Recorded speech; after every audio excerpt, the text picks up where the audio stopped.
Merhaba dostlar, ben Ozan. 2-3 gündür biraz hastayım. O yüzden dün video gelmedi. Hala iyileşemedim. Başım ağrıyor. Biraz halsizim ama bu videoyu çekmem gerekiyordu. Sesim düzeldiği için artık başlayabiliriz. Şu anda piyasayı düşündüğümde de fiyat performans olarak da en mantıklı aralık 20.000 ile 30.000 bandı diyebilirim. Ve burada çok fazla telefona yer vermedim. Fiyatını gerçekten hak eden, aldığınızda sizi memnun edecek, uzun yıllar kullanabileceğiniz en iyi telefonlardan bahsedeceğim. Hepsinin güvenilir satın alma linkleri de açıklama ve yorumlarda olacak. Oradan fiyatlara bakabilirsin. Bu seri devam etsin diyorsan da videoyu beğenmeyi ve abone olup bildirimleri açmayı unutma. Destekleriniz benim için çok önemli. Şimdi listenin ilk telefonuyla başlayalım. Burada Honor 200'ü görüyoruz. 7.7 mm kalınlık ve 187 gramlık ağırlığıyla özellikle boyutunu oranla düşündüğümde hem ince hem de hafif bir telefonla beraberiz. Ama hem arka kapak hem de çerçeveler plastik bir yapıyla geliyor. Bu fiyat bandında malzeme kalitesi olarak az gerisinde olduğunu söyleyebilirim. 6.7 inç AMOLED Full HD Plus 435 ppi piksel yoğunluğuna sahip. Tabii ki HDR, DCI-P3 renk uzayı ve 10 bit renk derinliği gibi üst düzey teknolojilerle de birlikte geliyor. Ekranda renkler, kontrast oranı ve doygunluk tarafında gerçekten başarılı bir telefonla birlikteyiz. 5 milyona bir kontrast oranı buradaki en önemli artılardan. 4000 nit maksimum parlaklığı görüyoruz. Donanım tarafında Snapdragon 888'e yakın bir işlemciyi, yani Snapdragon 7 Gen 3'ü görüyoruz.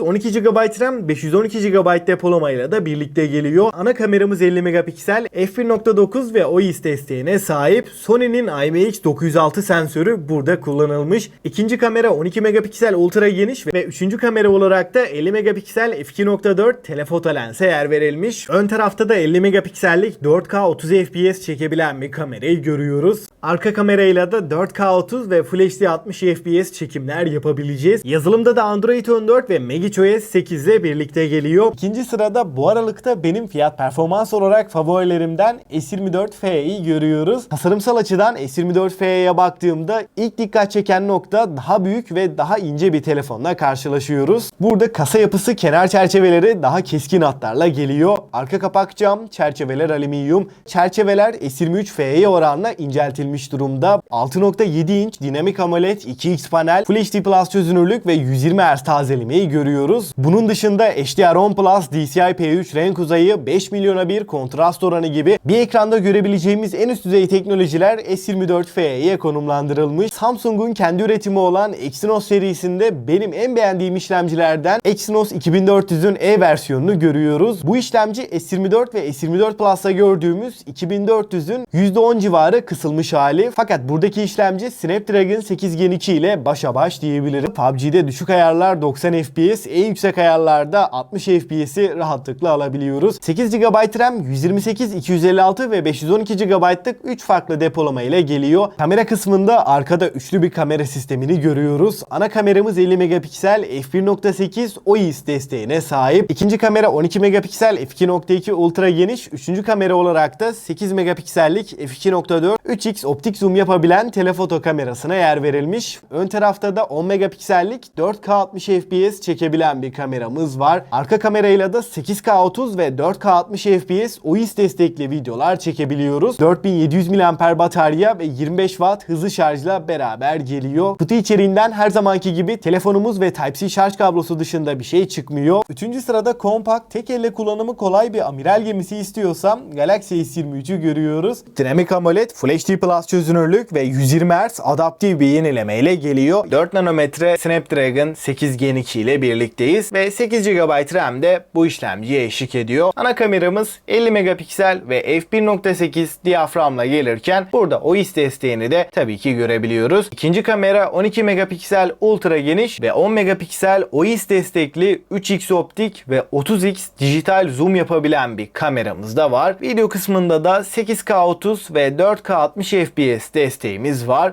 O ile beraber çekmiş olduğumuz videolarında oldukça stabil ve pürüzsüz olduğunu da söylemem gerekiyor. Ön tarafta da 12 megapiksel 4K 60 FPS destekli bir kamerayı görürken 3900 mAh batarya, 25 Watt kablolu ve 15 Watt kablosuz şarj desteğimiz bulunuyor. Dördüncü sırada güncelleme desteği kameranın fotoğraf tarafında bu fiyatlardaki en iyi Xiaomi telefon 14T'yi görüyoruz. Buradaki tasarım bir yerden tanıdık geliyor. Hangi telefon çıkaramadıysanız ben hatırlatayım. Poco X6 Pro ve F6 Pro. Ekran tarafında da 6.67 inç AMOLED Full HD Plus 446 ppi piksel yoğunluğuna sahip ve 144 Hz tazelemeyi burada görüyoruz. HDR10, Dolby Vision, 5 milyona bir kontrast oranı gibi üst düzey teknolojiler yine bu ekranda var ve donanım kısmında aynen tasarım kısmında olduğu gibi yine tanıdık bir işlemciyle beraberiz. Burada Dimensity 8300 Ultra'yı görüyoruz. 12 GB RAM ve 256 GB depolamayla beraber geliyor. PUBG, Call of Duty Mobile, Genshin Impact gibi yüksek grafikli oyunlar en düşük ayarlarda 90 FPS, en yüksek ayarları aldığımızda da 60 FPS'i rahatlıkla alabiliyoruz. Ana kameramız 50 megapiksel ve burada Leica'nın Similux lensi kullanılmış. f1.7 OIS ve HDR desteğiyle de beraber geliyor. İkinci kamera 12 megapiksel f2.2 ultra geniş ve üçüncü kamera olarak da 50 megapiksellik Leica'nın telefoto lensine yer verilmiş ve nihayet T serisinin baz modeline 4K 60 FPS desteği geldi. Video kalitesi artık amiral gemisi cihazlara çok yakın bir seviyede. 5000 mAh batarya ve 67 Watt hızlı şarj desteğine sahip. Stereo hoparlörler var. Dolby Atmos ve Hi-Res Audio sertifikasına sahip. Suya ve toza karşı da IP68 ile olası su sıçramalarına karşı korunuyor. Ve 5. sırada kamerası, performansı ve hızlı şarj desteğiyle tam bir amiral gemisi Xiaomi 13T Pro önümüze çıkıyor. Gerçekten oldukça sade ve şık bir tasarımla karşılaşıyoruz. Özellikle kamera modülü ve kameraların yapısı cihazı daha profesyonel bir görünüme kavuşturuyor. 6.67 inç AMOLED Full HD Plus 144 Hz gibi oldukça tepkisel bir ekranla karşılaşıyoruz. 5 milyona bir kontrast oranı, 12 bit renk derinliği, HDR10 Plus, Dolby Vision gibi en üst düzey teknolojilerde 13D Pro'ya konumlandırılmış. Burada 2600 nite varan maksimum parlaklıktan bahsediyorum. Donanım kısmında da Android'in en güçlü işlemcilerinden MediaTek Dimensity 9200 Plus'ı görüyoruz. 4 nanometrelik bu işlemcimiz performans olarak da verimlilik olarak da piyasadaki en iyi işlemcilerden biri. 12 GB RAM, UFS 4.0, 512 GB'lık depolama ile beraber de günlük kullanımda verdiği performansın S23'ten geri kalır hiçbir noktası yok. Ana kameramız 50 megapiksel f1.9 diyafram açıklığına sahipken OIS destekli Leica lensini burada görüyoruz. 12 megapiksel f2.2 ultra geniş açı ve 50 megapiksellik telefoto kameramız da var. Bu kamerayla da 2x optik, 20x'de dijital zoom yapabiliyoruz. Leica lenslerin en önemli artısı fotoğraf tarafında ortaya çıkıyor ve OIS desteğiyle stabilizasyon Xiaomi tarafındaki en iyi cihazlardan biri. Ancak ön tarafta 20 megapiksel ve maalesef Full HD 30 FPS çekebilen bir kamerayı görüyoruz. 5000 mAh batarya 120 Watt'lık hızlı şarjla beraber geliyor. Stereo hoparlörler var ve Dolby Atmos desteğine sahip. Wi-Fi 7, Bluetooth 5.4 gibi en güncel teknolojileri görebiliyoruz. Son sırada Honor 200 Pro'yu görüyoruz. 6.7 inç AMOLED Full HD Plus çözünürlüğün yanında 120 Hz bir tazeleme burada kullanılmış. Bu ekranın en önemli artısı 4000 nit maksimum parlaklığı. Hem çözünürlük, görsel deneyim olarak hem de canlılık tarafında bu fiyat bandındaki en iyi ekran. Donanımda Snapdragon 8S Gen 3'ü görüyoruz. Bu işlemci 8 Gen 2'nin daha verimli, yani daha az güç tüketen ve daha az ısınan versiyonu. 12 GB RAM, 512 GB depolama ile birlikte geliyor. Kamera kısmında ana kameramız 50 megapiksel f1.9 OIS desteğine sahip. Üçüncü kamera olarak da 50 megapiksel f2.4 telefoto zoom kamerasına yer verilmiş. Ön tarafta da 50 megapiksellik bir kamera kullanılmış. Arka kamerayla 4K 60 FPS OIS destekli çekimler yapabiliyoruz. 5200 mAh batarya ve 100 Watt hızlı şarj desteğine sahip. Stereo hoparlörler var. Yazılımda da Android 14, MagicOS 8.0 ile birlikte geliyor. 2 yıl Android, 3 yılda güvenlik güncellemelerini almaya devam edecek. Kablosuz bağlantılarda da Wi-Fi 6, Bluetooth 5.3, 5G ve NFC desteğine sahip. Dostlar, şimdi favorilerimden bahsedeyim. Eğer bütçem 20.000'e daha yakın, ekran kalitesi, tasarım, hızlı şarj ve kamerada fotoğraf tarafı benim için birinci öncelikse Honor 200 bu fiyatlarda gayet mantıklı. Fakat ben sadece ekran, tasarım olarak değil, her anlamda amiral gemisi deneyimini en uygun fiyata istiyorum diyorsak da S24F'ye bu noktada çok mantıklı. 7 yıl güncelleme desteği, Exynos 2400E Yonga seti ve 4700 mAh'lik bataryasıyla 25.000 bandında en mantıklı cihazlardan diyebilirim. diyebilirim. Ama telefonu oyun için alacağım, batarya performansı da benim için önemli diyorsan S24 FE'nin en büyük rakibi olan Xiaomi 14T de bu fiyatlarda rahatlıkla alınabilir. Küçük bir telefon istiyorum ve bütçeyi S24'de zorlamak istemiyorsam S23'te kamerasıyla, sunduklarıyla, genel deneyimiyle hala alınabilir. Bütçem 30.000 sınırındaysa da performans, ekran kalitesi, kameranın hem fotoğraf hem de video tarafında bu kadar başarılı, Xiaomi tarafında en iddialı telefon 13T Pro diyebilirim. Eğer ben 14T Pro'ya çıkmak istemiyorum, deneyim olarak çok bir şey kaybeder miyim diyorsanız bence kesinlikle 13T Pro da gayet yeterli bir telefon. Ve açıkçası listeyi genel olarak değerlendirirsem şu anki piyasada bu şartlarda 20.000'den 30.000'e kadar en mantıklı telefonlar bunlardı. Bütçeniz bu aralıktaysa bence başka bir telefona bakmayın. Aklına takılan herhangi bir soru olursa da mutlaka yorumlarda bekliyorum. Elimden geldiğince yanıtlamaya çalışacağım. Bu telefonların güvenilir satın alma linkleri de açıklama ve yorumlarda var. Oradan fiyatlara da bakabilirsin. Bu videodan bu kadar diyelim. Yarın eğer yetiştirebilirsem yeni video gelecek. Yani dünün telafisini yapacağız. Ben Ozan. Sonraki videoya kadar kendinize çok iyi bakın. Hoşça kalın.